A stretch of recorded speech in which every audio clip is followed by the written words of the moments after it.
Salam müəllimlər, hər birinizi xoş gördük. Tikiş maşınında ilgək açma texnologiyası ilə tanış olacağıq bu günləri. Gəlin görək tikiş maşınında ilgəyi necə açırıq.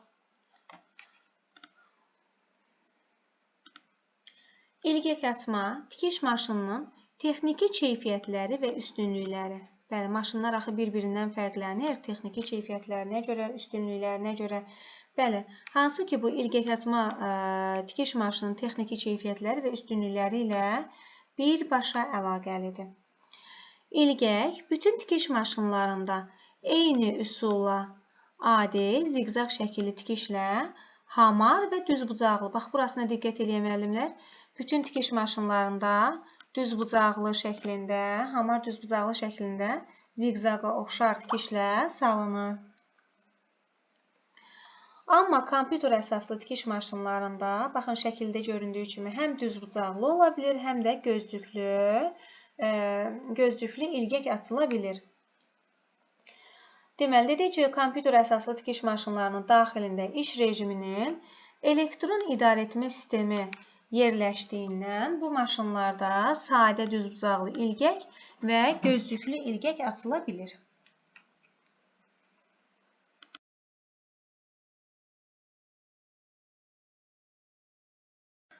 Bəli, gözlüklü ilgək açıla bilir.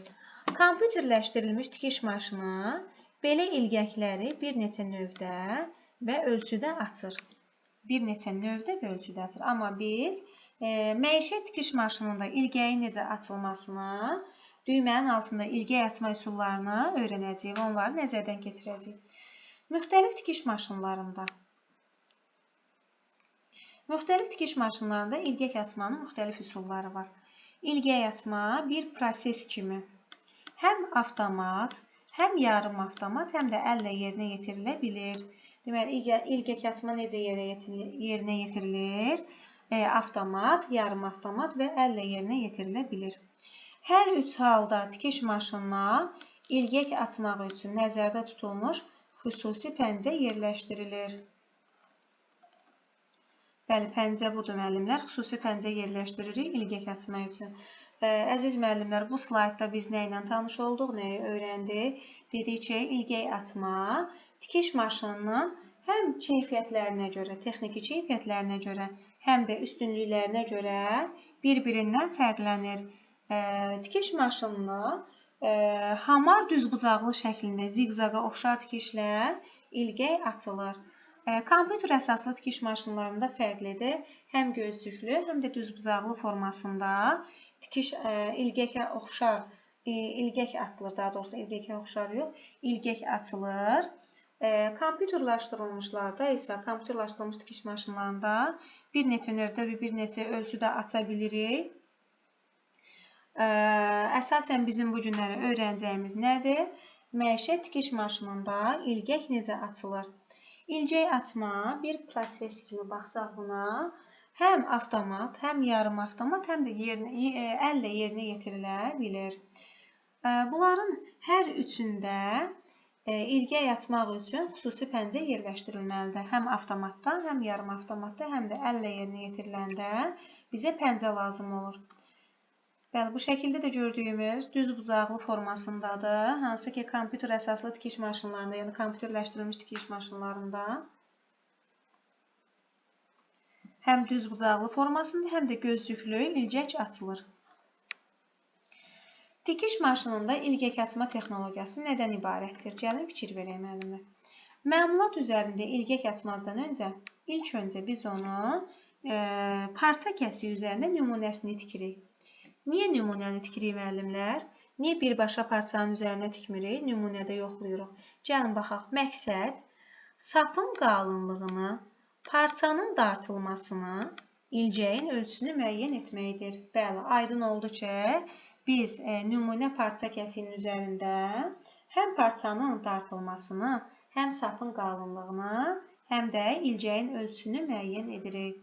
İlgəklərin açılması yalnız nazik sapdan, diqqət edirik müəllimlər, yalnız nazik sapdan və iynədən istifadə edilir.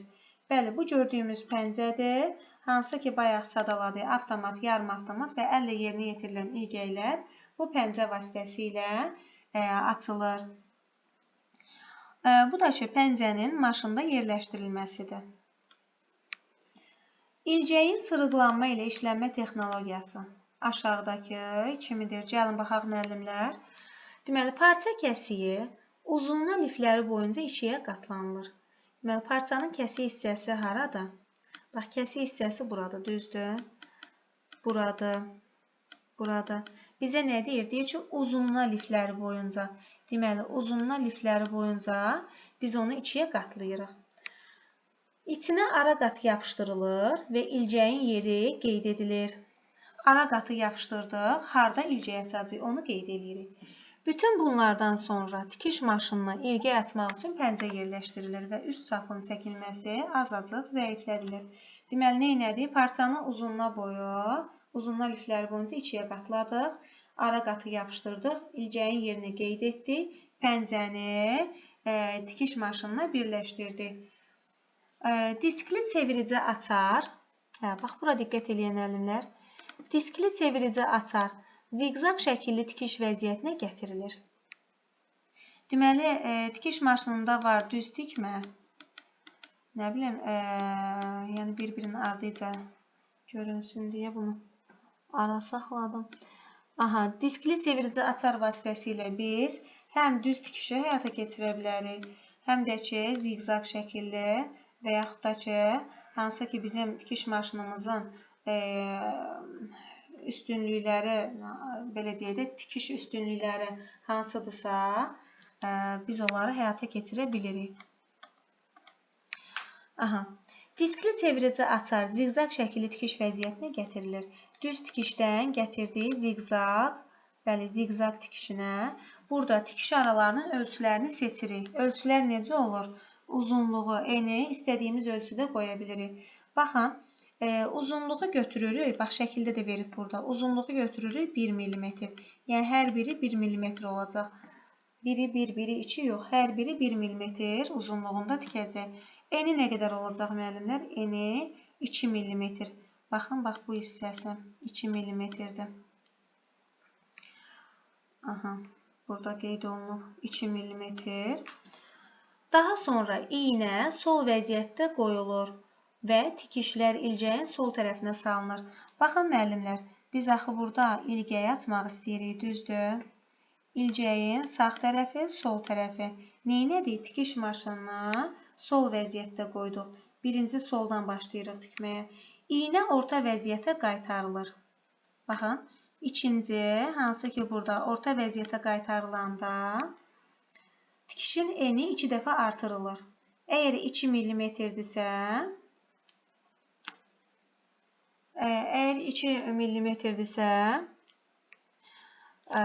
nə olur? 4 mm olacaq, düzdür? Əgər 2 dəfə artırılır deyirsə. Daha sonra neynədik? Gəldik, orta hissəyə çatdıq. Aha, bax, burada orta hissəyə çatdıq, 2 dəfə artırdıq. Solla başladıq, orta hissəyə çatanda 2 dəfə artırdıq. İlk bərkitmə üçün 3-4 tikiş atılır.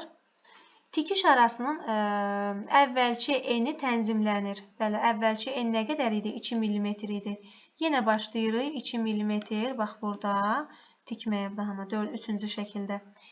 2 mm əvvəlki eni tənzimlənir. İynə sağ vəziyyətə gətirilir və ilcəyin sağ yarısı boyunca tikişlər salınır. Bəli, sağ yarısı boyunca tikişlər salındı. Yenə ortaya gəlib çatanda, hansı ki, bax, bu son hissəyə gəlib çatanda, tikiş xəttinin sonunda ikinci bərkitmə üçün bir neçə 2 qat tikiş arası yerinə yetirilir. Bir neçə 2 qat tikiş arası yerinə yetirilir. Baxın burada. Hansı ki, enini böyüdürük. Diskli çevirici açar düz xətli tikiş vəziyyətinə gətirilir. Bir neçə bərkitmə salınır. Bəli, biz bunu düz tikişə gətirdik və düz tikişə gətirdikdən sonra bərkitmə vəziyyətinə gətirdik. İlgək ortadan ilgək açan bıçaqla kəsilir. Baxın, ilgək açan bıçaq budur. İlgək açan bıçaq ortadan ilgək açan bıçaqla kəsilir. Bunun üçün parça tikiş iynəsinin altından çıxarılır. Bəli, parça tikiş iynəsinin altından çıxarılır. Avtomatlaşdırılmış tikiş maşınında ilgək açmazdan öncə təlimat kitabçasını diqqətlə oxumalıyıq. Bəli, müəllimlər, bu bizim hansı ki, ilgəyin sırıqlanma texnologiyası idi. Ardıcıllıq, yəni olduğu kimi izah etdim. Ümidvaram ki, qaranlıq qalan məqam olmadı.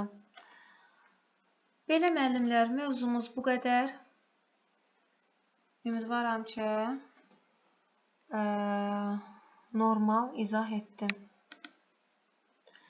Belə müəllimlər, növbəti dərs görüşənədək. Sağ olun. Allah zeynət sağlığı versin.